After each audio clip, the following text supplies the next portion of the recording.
Welcome back to Grant Me. This is our first University of Victoria video that is part of our Ultimate University Guide series. We've just finished our SFU and UBC series among others, so make sure you check those out. Now, what exactly is the Ultimate University Guide? It's where we'll be focusing on the top 20 Canadian schools and where you will learn about how to get in, what the campus is like, and lots more. Now, today we'll be taking a look at the University of Victoria, along with what programs they offer and their eligibility requirements. So make sure to hit that like button and subscribe to keep updated with our entire series. So let me just give you a brief rundown on what UVic is. It's always been a popular school for our Grant Me students, and we've been supporting students get into their top programs. Many of these have gone further and won scholarships as well as bursaries from this school. Now, UVic is also ranked as the second most comprehensive university in Canada by Maclean's University rankings, and they're also number one in North America for international research collaborations by Leading University rankings. And furthermore, UVic retains its spot among the top 1% of universities in the world and is among the top ranked in Canada in terms of scientific impact. The main campus is located in the municipalities of OK Bay and Saanich in Victoria, British Columbia, and there are currently around 22,000 students. The most popular programs that it's best known for are health information science, visual art and computer science, as well as Indigenous studies. Let's talk about your eligibility requirements for the University of Victoria. There are kind of two sections in terms of your eligibility requirements. There is number one, your general admission requirements, and number two, your English language requirements. And don't worry, I'll be talking about this now. So let's talk about your general admission requirements first. If you are a grade 12 student, you will need your high school diploma or any equivalent, as well as 4 academic courses, including English and pre-calculus at the grade 12 level. And you also need similar academic courses in grade 11, including Science and Social Studies 11. And within BC, a Science 11 and a Social Studies 11 course is required to graduate regardless, so if you live in BC, you should have those down. Your recommended average to apply is 80 to 85%. And if you Google UVic general admission requirements, you can use their find program requirements on their website to easily find the specified requirements for your degree, because some degrees are more competitive than others. Some of them might have higher expectations in terms of the recommended courses and recommended averages. So depending on what degree you're taking, I would highly suggest that you go on their website and find exactly what they're looking for. In terms of your course load, my general advice would be to take whatever you require to graduate, and then also add on a couple extra courses that really focus on your potential degree, that shows that you're committed, and as well some of the information you learn might transfer well to university. So for example, when I was applying to business school, I also took marketing 12, and I took economics, and as well I took law because I was interested in pursuing law as a career afterwards. Something that would not be a smart idea for me to do, for example, if I was considering going into business, would be taking chemistry 12 or physics 12, because those are very academically different courses, at least for me, and they don't really translate well into the actual degree I'm pursuing. So take care in terms of your courses for grade 12 to choose courses that not only help you graduate in your credit count, but as well are able to raise your GPA and have some relevance to the degree that you're applying for. Alright, now let's discuss your English language requirements. This can be really confusing to some people because it really depends on whether or not you're doing high school, university, AP, or IB, and there's multiple requirements depending on what you're doing. So I'll try my best to explain every single kind of path there is, but if you're confused, obviously, make sure you check the UVic website because you can find more detailed information there. So, a requirement that you must meet is completion of 4 years of academic studies in which the language of instruction was English. And this can be at any high school or post-secondary institution in a recognized English-speaking country. So, to put into simple words, all your classes must have been taught in English for the past 4 years, and this must be done at a high school or post-secondary institution in a recognized English-speaking country. So if you live in Canada, you are perfectly fine. If you did your class outside of Canada, then make sure you double-check the English-speaking country list that they have on their website and make sure that your country is there. If you did university, then obviously a completion of a recognized degree program from one of these accredited universities in which the whole of your instruction was in English would work.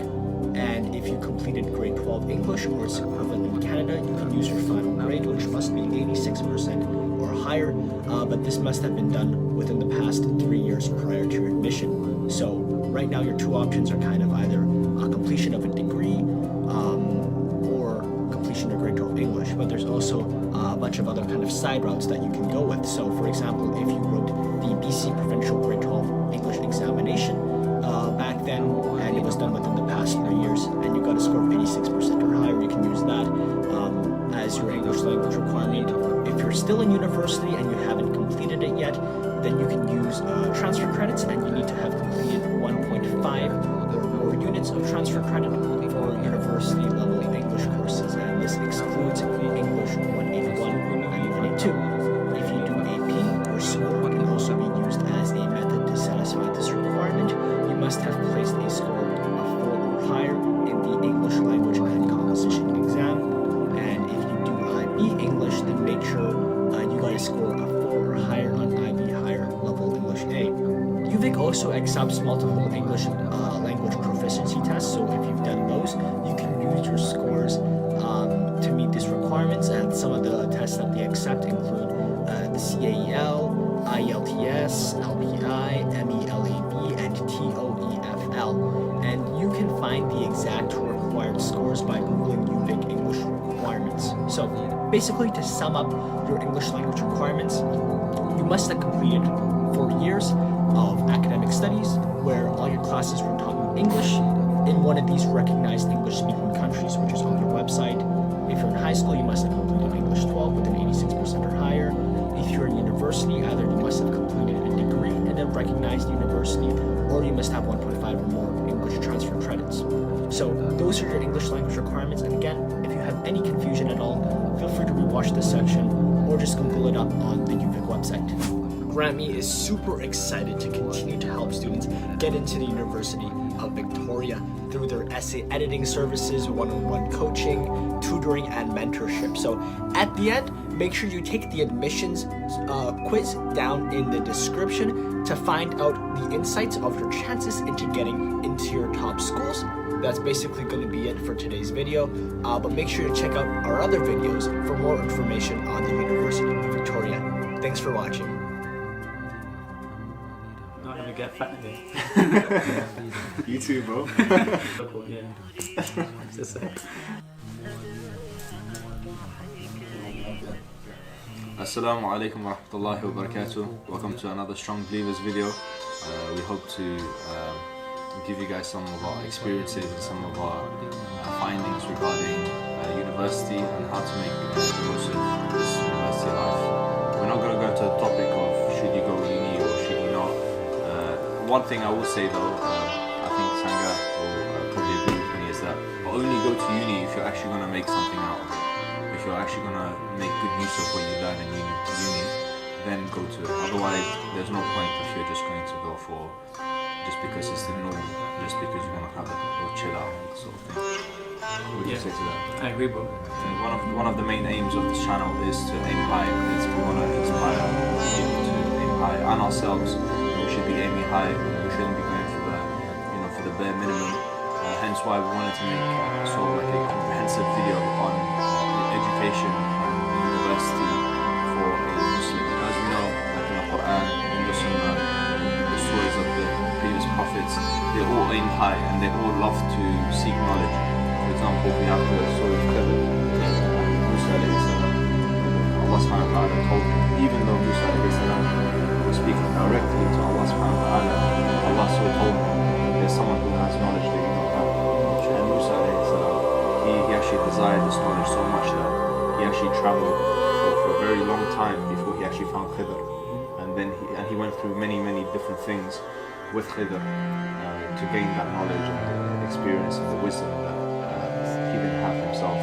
So Islamically, we're advised to seek knowledge, and we're advised, whether it's secular knowledge, whether it's dini knowledge. Obviously, the barakah and the blessing that you get with Islamic knowledge is, way different to just secular knowledge, but both of them are very important to Islam. And if we look at the scholars of the past, they were all educated. They were in both secular sciences and the Islamic sciences. You know, many of them were doctors, and many of them were actually physicians and scientists, and you know, they had both Islamic knowledge and secular knowledge. Yeah. And you know, to have both of them, you can achieve like great things with it, inshallah. So, and if we look at the story of Yusuf alayhi salam, when he was in prison, what got him out of prison? It was his knowledge, right? He was blessed with the knowledge and the wisdom of dream interpretation, and through that he was able to get out of prison. So it was his knowledge that actually benefited him at the end of the day, nothing else. He actually had, subhanAllah, now that I'm thinking of it, he had beauty, right? The Prophet ﷺ has mentioned that Yusuf alayhi salam, he had half of the world's beauty, but it was his beauty that got him into prison, right? Yeah. And so it's such a fitna, subhanAllah. But what got him out of prison was his knowledge.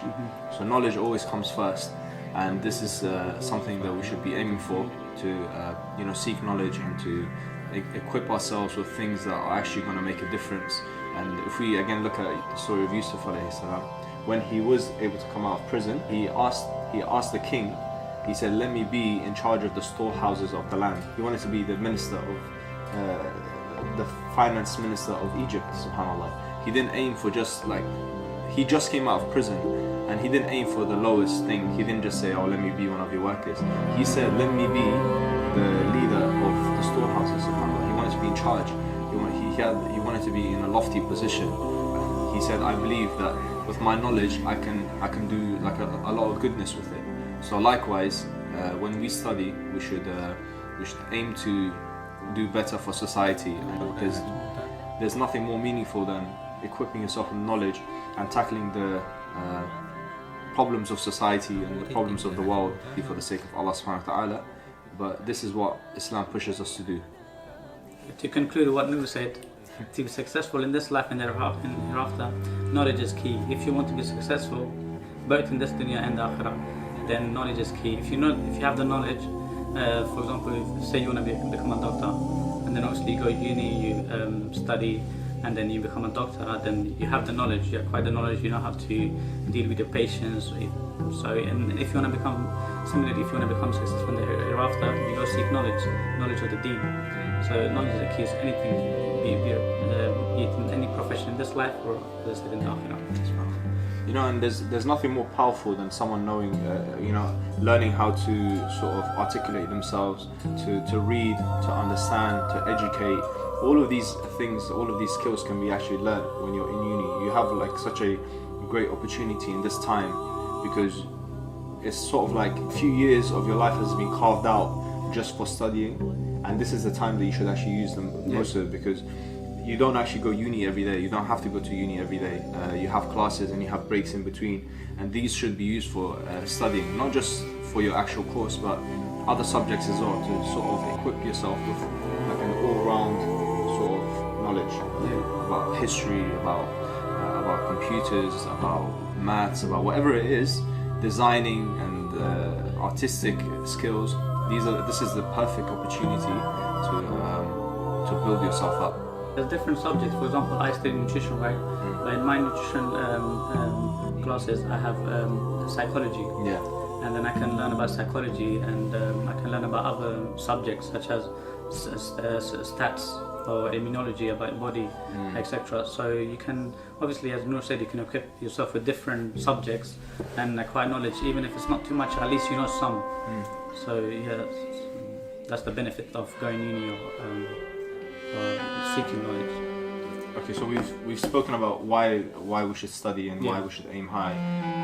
What's the first thing you'd advise a person in uni? The first advice would be to associate with yourselves with society such as Islamic society, where you can have friends who can advise you, who can keep you on track. For example, if you're on your own, sometimes you might feel a bit discouraged. Absolutely. Let's craft the ultimate guide to university network success with a distinctly American flavor, focusing on practicality, ambition, and community building. The ultimate guide to university network success, building your future, one connection at a time. In the American landscape of higher education, where ambition meets opportunity, Your university network is more than just a social circle, it's your launchpad to success. It's the place where you forge connections that can shape your career, enrich your personal life, and provide a support system that lasts a lifetime. This guide will walk you through the essential strategies to build, nurture, and leverage your university network to its fullest potential. Why university networks matter: your competitive edge. In today's interconnected world, it's not just what you know, but who you know. University networks are impactful because they provide real-world benefits for students and graduates. Think internships, job referrals, mentorships, and even business partnerships. These are the tangible outcomes of a robust network. Building a strong professional network. In America, success often hinges on your ability to connect with industry leaders, alumni, and peers. These connections can open doors to opportunities you never imagined. Building a solid foundation, university networks are your first step in creating a lifelong support system. These relationships can provide guidance, encouragement, and a sense of belonging throughout your career. Defining your network's purpose and values, setting the stage for success. Every successful network has a clear purpose and shared values. Consider these steps. Defining your network's purpose and values. What does your network stand for? Is it focused on career advancement, social impact, or a specific industry? Clearly defining your purpose will attract like-minded individuals. Unlock your network potential. The ultimate university guide: engaging in active leadership. Strong leadership is the backbone of any network. Leaders should be passionate, organized, and committed to fostering a collaborative environment. In the American context, effective leadership is often characterized by initiative, vision, and the ability to inspire others. Utilizing university resources and alumni networks. Your university provides a wealth of resources, including alumni databases, career services, and faculty connections. Leverage these resources to expand your network and gain valuable insights. Cultivating a vibrant community where connections flourish. A thriving network is built on a foundation of engagement and collaboration. Here's how to create that. Engaging events and activities. Organize events that cater to the interests of your members. Think workshops, speaker series, networking mixers, and social gatherings. In America, events are often characterized by their inclusivity, professionalism, and focus on delivering value to attendees. Master the art of university networking. Your success blueprint: leveraging social media for maximum reach in the digital age. Social media is a powerful tool for connecting with others. Utilize platforms like LinkedIn, Facebook, and Instagram to promote your network. Share valuable content and engage with your members. Fostering a culture of collaboration and support, encourage members to share their knowledge, experiences, and resources. Create a welcoming and inclusive environment where everyone feels valued and supported. In the American context, a culture of support is often characterized by its emphasis on teamwork, mentorship, and giving back to the community. Maximizing your network's potential, turning connections into opportunities. A strong network is only valuable if you know how to leverage it. Consider these strategies. University network. Dominate your campus connections. Identifying opportunities and partnerships. Actively seek out opportunities for collaboration, mentorship, and career advancement. Attend industry events, connect with alumni, and explore potential partnerships. Promoting your network to recruit new members. Expand your network by inviting new members who share your values and goals. Highlight the benefits of joining your network and showcase its successes. Measuring success and tracking growth. Track key metrics such as membership growth, event attendance, and member engagement. Use this data to evaluate the effectiveness of your strategies and make adjustments as needed. In America, data-driven decision-making is highly valued. Key strategies for lasting success: building relationships that endure. Building a successful network is a long-term investment. Here are some key strategies for lasting success. From freshman to leader, your university network game changer: continuous learning and adaptation. Stay up to date on industry trends, emerging technologies, and best practices. Be open to new ideas and adapt your strategies as needed. In the American context, a growth mindset and a commitment to lifelong learning are highly valued. Building long-term relationships. Focus on building genuine connections with your network members. Invest time to keep up with your studies, or sometimes feel down, feel a bit anxious or depressed. But when you have those kind of friends that are always motivated and always keep up with their work and are dedicated, they can motivate you. You can get some of their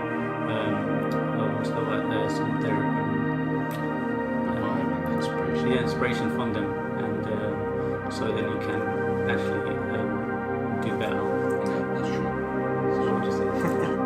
I agree, because having good companionship, especially like you said, like with Islamic societies and stuff like that, it's good to get involved, and it's good to be around those kind of people, because they'll direct you towards good. So if you're with people who aren't actually studying and they're not really bothered about education and they're just there, you're more likely to rub off from them and not make the most of your uni life.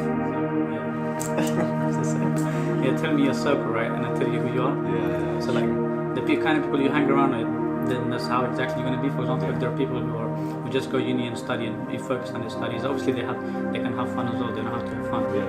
But then you're going to be like them. But if you hang around with people who just want to go party, like enjoy their time, and go clubbing and whatnot, then that's how you're gonna. So even if you don't want to do that, but slowly you'll get influenced towards it.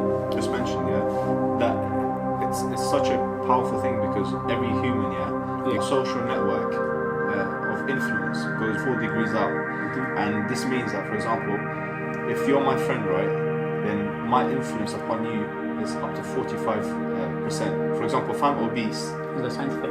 yes, actually, there was actually a study done on this, that if I'm obese and you're my friend, then your chances of being obese increases by 45%. Oh, yeah, I was doing that in psychology. Yes, subhanAllah. And then your friend, someone who I have no link with, I don't know that person, theirs increases by 25%, and then that friend's friend increases by 10%, and then that friend's friend by 5%. SubhanAllah, goes to show that It goes in a chain. Yeah, It's a chain. even though I may not know those people, I've influenced them through this.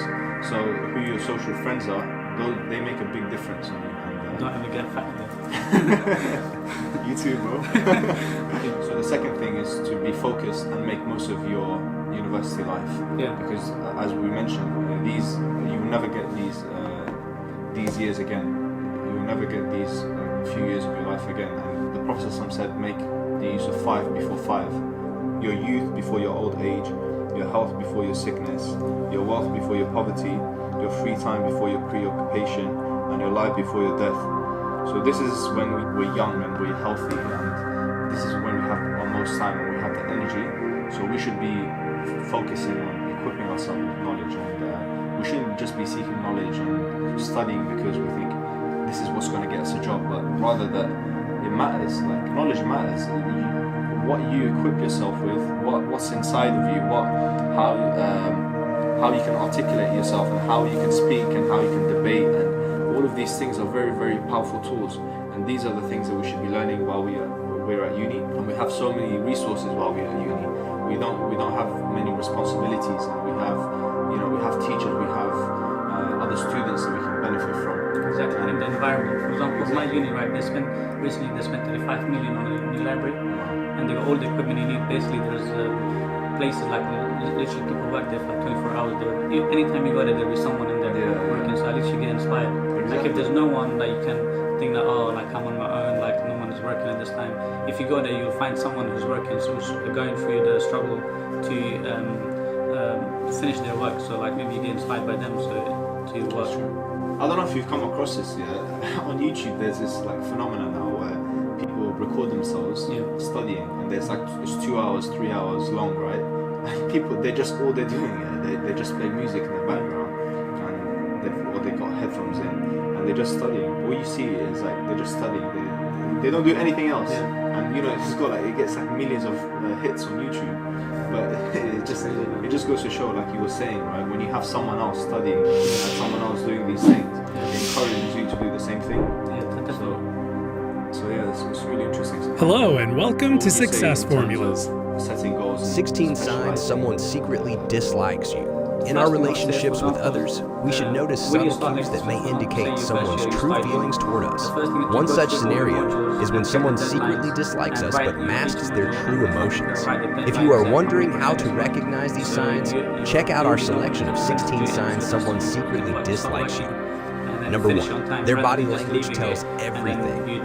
One of the revealing signs that someone secretly dislikes you is evident in their body language. Nonverbal cues can often speak louder than words and provide valuable insights into their true feelings. Paying attention to their body language can unveil their hidden disdain.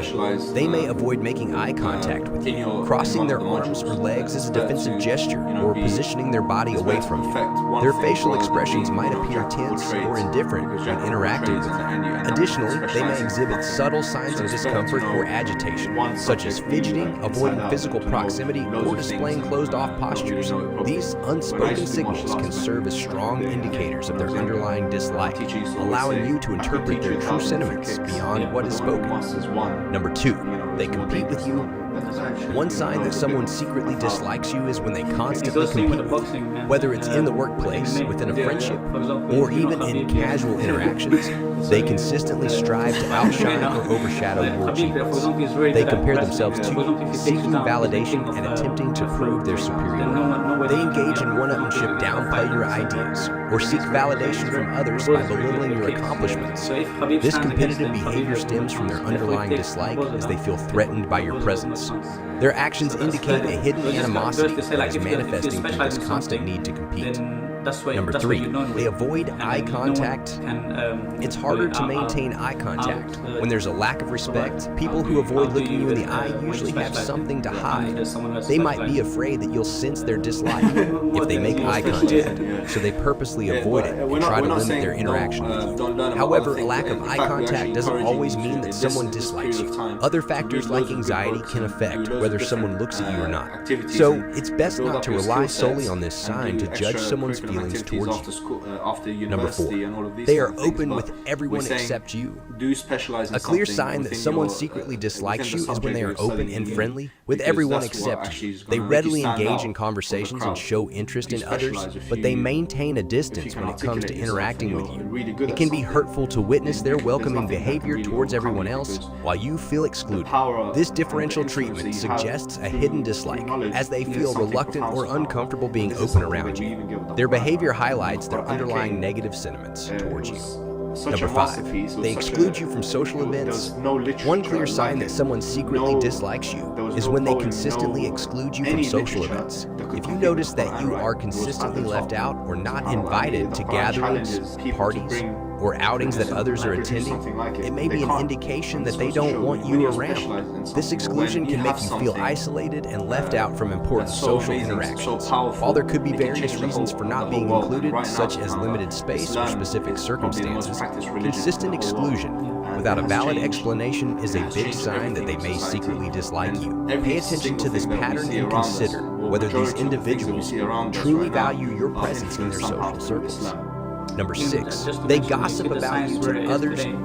One clear sign that someone secretly dislikes you is when they engage in gossip about you with others. They may consistently talk negatively about you, spread rumors, or share personal information in a derogatory way. Gossiping serves as a means for them to undermine your reputation. This behavior indicates a lack of respect and concern for your well-being. By discussing you in a derogatory manner behind your back, they reveal their true feelings of animosity and their intent to harm your relationships and social standing. Such actions reflect their hidden dislike. Number 7, they disappoint you. One clear sign that someone secretly dislikes you is when they repeatedly disappoint you. They consistently let you down by not meeting your expectations. They break promises, don't follow through on commitments, and fail to keep their word. This behavior leaves you feeling frustrated and hurt. They may prioritize others over you, showing a lack of consideration for your needs. This pattern of disappointment reveals their underlying dislike or indifference towards you. It indicates a lack of genuine care or respect for your feelings, highlighting their hidden negative feelings towards you. Number 8, they quickly get frustrated with you. One telltale sign that someone secretly dislikes you is when they frequently become easily frustrated with you. Do you find yourselves engaged in arguments or disagreements on a daily basis? When there is underlying dislike, the person will go out of their way to make things difficult for you. Even if they were initially in a pleasant mood, their interactions with you swiftly transform into a negative and hostile atmosphere. They become filled with resentment and hostility. This pattern of behavior demonstrates their underlying negative feelings. They are unwilling to make things effortless or maintain a harmonious relationship. Number 9, they take pleasure in your failures. Authentic friends perceive each other as allies and supporters rather than rivals or competitors. They inspire one another to grow without harboring jealousy towards each other's achievements. On the other hand, friends who secretly dislike you perceive you as a rival and a threat, desiring your failure. Although they may not express it openly, witnessing your setbacks brings them a sense of satisfaction. It becomes clear that such individuals can never be your true friends, as their hidden animosity prevents them from genuinely supporting and uplifting you. Number 10, they rarely offer you compliments. A clear sign that someone secretly dislikes you is when they rarely offer you compliments. While genuine friends often express admiration and appreciation for each other, those with hidden animosity withhold positive remarks. They may be reluctant to acknowledge your achievements, skills, or qualities that deserve praise. Their silence or minimal acknowledgement stands in stark contrast to their willingness to compliment others freely. This pattern suggests a lack of genuine liking or support for you. Their failure to recognize your accomplishments or offer compliments reveals their underlying negative sentiments and indicates their secret dislike. Number 11, they don't laugh at your jokes. When someone secretly dislikes you, one evident sign can be that they don't respond to your humor. They won't laugh at your jokes, or if they do, their smiles may feel forced or insincere. This lack of honest enjoyment reflects their underlying negative feelings towards you. Also, their disinterest in your social media posts is another indication of their hidden dislike. Regardless of the quality or content of your statements or posts, they purposefully refrain from showing any interest or validation. Their deliberate avoidance of engagement serves as a clear message that they don't appreciate or value your contributions, both in person and in the virtual world. Number 12, they stick to small talk. A person who has hidden dislike towards you will deliberately withhold information. They will refrain from sharing their thoughts or feelings, showing little interest in deepening your connection. Instead, they will provide brief and straightforward answers that leave you uncertain about how to proceed with the conversation. For instance, if you ask someone how are you doing, a real friend would share details about their recent activities and inquire about your day in return. However, someone who secretly holds animosity towards you might respond with a concise reply. At every interaction, their responses will act as conversation stoppers. Number 13, they consistently avoid you. Do you notice that they live or work nearby, but they only communicate with you through emails or text messages? When someone secretly dislikes you, they will actively limit any direct interaction with you. This becomes apparent when they intentionally avoid crossing paths with you during lunch breaks or when you happen to be in the same area. Even if you do encounter each other, they will always have an excuse, ready to avoid any further interactions. Their efforts to minimize contact and create distance clearly demonstrate their aversion towards engaging with you on a personal level. Number 14, their smile is not sincere. Smiling is an automatic reaction when we see or feel something enjoyable. That's why genuine smiles can't be faked. Real smiles use different facial muscles and involve the eyes, while fake ones don't. When someone tries to pretend with a smile, it's usually easy to tell because their eyes don't crinkle. These artificial smiles stand out and remind us of the forced smiles we used to make for elementary school videos. So, if someone has a fake smile, it can be a sign that they secretly dislike you. Number 15, they have a different tone of voice. The tone of someone's voice can be a powerful sign of their true feelings towards you. When you listen closely to the nuances in their voice, you can find out something about their perception of you. If their tone consistently conveys sarcasm, going beyond politeness into impoliteness, it signifies that they don't like you. Their choice of words and manner of speaking can contribute to this overall tone. It's important to pay attention to these subtle signs because they can reveal to you the underlying emotions of that person. Number 16, frequent criticism or disapproval. Frequent criticism or disapproval. So obviously, be independent, but at the same time, being completely independent on yourself, that's not good enough either. To just say I don't need anyone, I do what I do, and I keep myself to myself. That's not good enough either. I think, you know, that this is a good point you mentioned, because a lot of people have this mentality nowadays that, oh, I want to be independent. You know, it's all about being independent, right? But in reality, that's not how the human nature works. We're interdependent, meaning that we have to communicate with others and we have to depend on others from time to time. But the point is that you develop the independence in yourself. But then you know how to be interdependent as well. So you know that this is why, like in many workplaces or in uni, they do a lot of group work, because you have to learn how to be interdependent. If we mix at uni, I would say be approachable, especially when it comes to uni work. You might end up working in a lab with people, or like presentations. Just make sure that you know how to work and how to talk to people, and have good intentions. For example, if someone approaches you, is asking for help them with good intentions. Have clean intentions. Other than that, just don't waste your time going around talking to him, talking to her, like just a waste of time. Find a balance. Don't just be a person who's like everything goes. Oh, I'm really unhappy with this. You don't have to be balanced, inshallah. If you need to work with the others, then do it. But know your limits, inshallah. Be approachable, because at the end of the day, every single thing you do as a Muslim,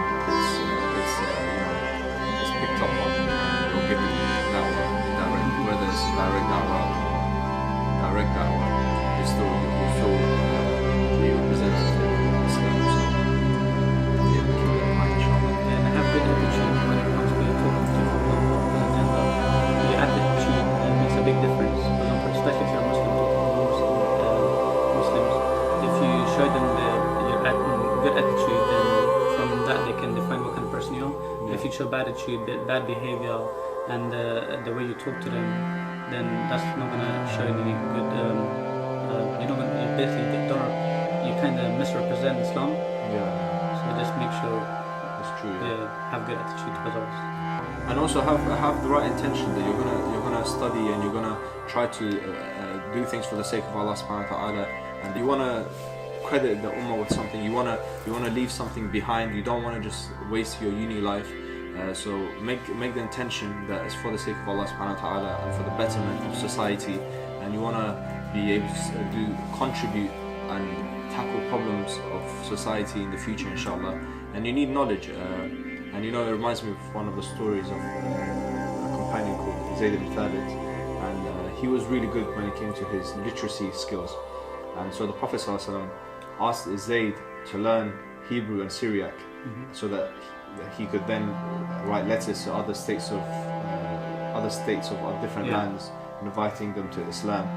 And this was because of the knowledge and the skills that he had. He developed these skills, and he became very prominent. And whenever new ayat, whenever new revelation, wahi was coming down to the Prophet ﷺ, the Prophet ﷺ is being narrated by multiple companions that he used to ask for Zayd to come. He used to say, "Where's Zayd?" Ask him to come with a board and an ink pot, so that he could write the new verses that are coming down. SubhanAllah. So look at the status he was given. That he would be writing letters for the Prophet ﷺ, and he would be translating between different languages to the Prophet ﷺ, and he was also the one writing down the ayat as they were coming down from the lips of the Prophet ﷺ. SubhanAllah. So look at the status that he was given just because of the education that he had. And he was the one, in fact, that he then compiled the whole Quran, because he had everything written down. And that shows one more thing, the importance of languages. If you know more languages, you're blessed. So I think we've covered everything, inshallah. But at the end of this video, I'm gonna show you guys a statement of Malcolm X, rahimahullah, and he said something really profound about education. So have a watch after this, inshallah. I think it really applies to us, and I think we should really be thinking about this, and have a watch after this video, inshallah. Do you have anything else to say? No, just take your studies seriously, you know, like you only got 3 years. From someone is a strong indication that they might secretly dislike you. When someone consistently finds fault with your actions or choices, it can reveal their underlying resentment or hostility. Constant negative feedback can erode your self-esteem and create a toxic environment. Pay attention to their tone, facial expressions, and the frequency of their criticism, as they can provide valuable insights into their true feelings. Addressing this behavior and setting boundaries is important to maintain your emotional well-being and protect yourself. Has anyone in your circle of people acted in this way? Have you ever questioned their feelings towards you? Let us know in the comments section. We love reading your comments. Before you leave, our team will be very happy if you can give this video a thumbs up. Remember to subscribe and click the notification bell so that you can be notified every time we upload a new video. Thank you for watching, and see you in our next video.